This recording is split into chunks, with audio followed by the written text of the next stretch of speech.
Thank you for joining me in my study.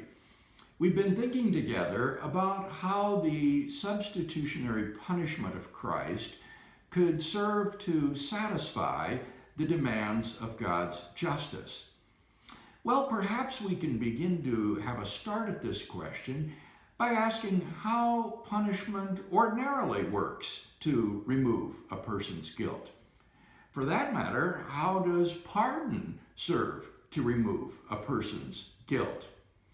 In criminal law, guilt is normally thought of as the fusion of two factors. On the one hand, a wrongful act, which is called in Latin the actus reus, and then on the other hand, a blameworthy mental state, which is called the mens rea in Latin. And these two factors go to make up guilt. According to retributivist theorists, the combination of a wrongful act that is done without excuse intentionally just is criminal guilt.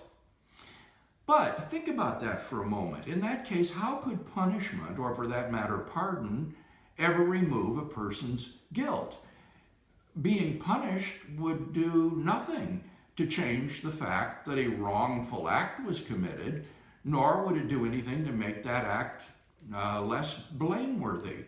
So if that's all guilt is, it's difficult to see how punishment or pardon could ever serve to remove guilt.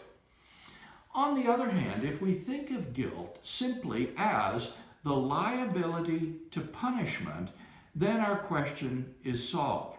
For by being punished as sentenced, a person's liability to punishment would be satisfied.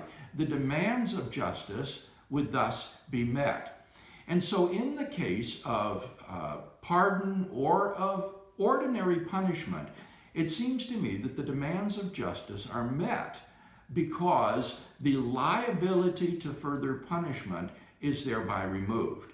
What remains then is to apply this understanding of the satisfaction of justice to the question of substitutionary punishment. And that is what we shall turn to next time.